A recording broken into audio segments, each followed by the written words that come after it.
Assalamualaikum warahmatullahi wabarakatuh. Perkenalkan, nama saya Rama Pramuji dengan NIM 62032100034 kelas Ikorde. Di sini saya akan menjelaskan mengenai kepemimpinan. Pengertian kepemimpinan. Di lingkungan tempat kerja, kepemimpinan didefinisikan sebagai pencapaian tujuan melalui arahan manusia.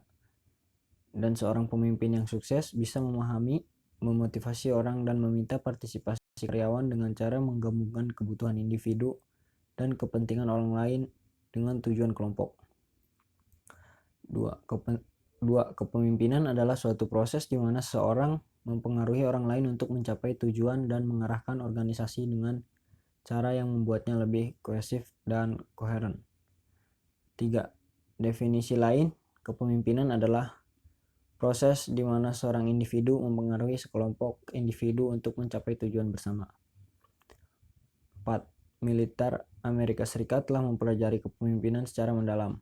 Salah satu definisi mereka adalah suatu proses di mana seorang tentara mempengaruhi orang lain untuk mencapai misi. Selanjutnya, tujuan dari kepemimpinan. Kepemimpinan adalah cara untuk memfokuskan dan memotivasi kelompok untuk membuat mereka dan dapat mencapai tujuannya. Hal ini juga melibatkan akuntabel dan bertanggung jawab untuk kelompok secara keseluruhan. Seorang pemimpin harus menjaga kesinambungan dan momentum, bersifat fleksibel dan mengizinkan perubahan arah tujuan.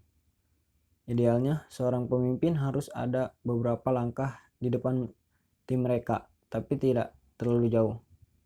Bagi tim untuk dapat memahami dan mengikuti dibutuhkan keterampilan. Pemimpin harus memiliki berbagai keterampilan teknik dan strategi. Ini meliputi perencanaan, keterampilan komunikasi, berorganisasi, kesadaran terhadap lingkungan yang lebih luas. Selanjutnya, kita membahas manfaat dari kepemimpinan. 1. Memungkinkan bisnis untuk mengembangkan hubungan lebih dalam dan mendapat kepercayaan dari klien. 2. Menjadi anggota tim menjadi inspiratif dan memotivasi untuk meregangkan pikiran dari sebuah proyek penting. 4. Membantu bisnis dan organisasi untuk meyakinkan investor mendanai proyek berikutnya. 4. Mendorong karyawan, anggota tim atau anggota keluarga untuk bertahan melalui masa sulit. 5. Menciptakan antusiasme organisasi melalui masa tantangan atau perubahan yang sulit. 6. Mendapatkan kemampuan untuk menegosiasikan kontrak yang kompleks dan menguntungkan semua pihak. 7. Memelihara budaya di perusahaan sehingga menciptakan loyalitas dan retensi.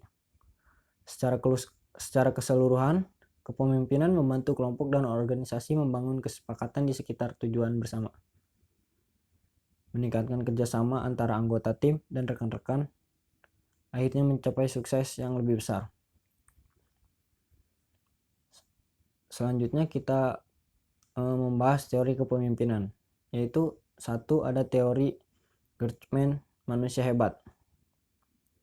Pernahkah Anda mendengar seorang digambarkan sebagai dilahirkan untuk pemimpin? Menurut sudut pandang ini, pemimpin besar hanya lahir dengan karakteristik internal yang diperlukan seperti karisma, keyakinan, kecerdasan, dan keterampilan sosial yang membuat mereka pemimpin alami sejak lahir. Teori Gritman menganggap bahwa kapasitas kepemimpinan sudut melekat sejak pemimpin tersebut dilahirkan, itu tidak dibuat. Teori ini sering menggambarkan pemimpin sebagai heroik mitos dan ditakdirkan untuk menduduki kepemimpinan bila diperlukan. Istilah Gritman digunakan karena pada saat itu kepemimpinan dianggap sebagai kualitas laki-laki, khususnya dalam kepemimpinan militer. 2. Teori Trait. Teori Trait hampir serupa dengan teori Gritman. Teori Trait berasumsi bahwa orang yang mewarisi sifat tertentu dan sifat-sifat yang membuat mereka lebih cocok untuk kepemimpinan. Teori Trait sering mengidentifikasi kepribadian tertentu atau karakteristik perilaku bersama oleh para pemimpin. Misalnya sifat seperti kepercayaan diri dan keberanian, semua sifat-sifat yang mungkin saja dikaitkan dengan pemimpin besar. Jika sifat-sifat tertentu adalah kunci dari kepemimpinan, maka bagaimana kita menjelaskan orang-orang yang memiliki kualitas-kualitas tapi bukan pemimpin? Pertanyaan ini adalah salah satu kesulitan dalam menggunakan teori-teori untuk menjelaskan kepemimpinan. Ada banyak orang yang memiliki ciri-ciri kepribadian yang terkait dengan kepemimpinan. Namun, banyak dari orang-orang tidak paham mencari posisi kepemimpinan. Teori kontingensi.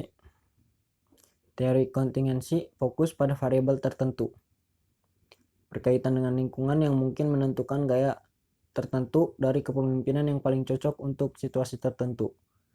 Menurut teori tersebut, tidak ada gaya kepemimpinan yang terbaik dalam segala situasi. Kesuksesan tergantung pada sejumlah variabel, termasuk gaya kepemimpinan, kualitas dari pengikut, dan aspek dari situasi. 4.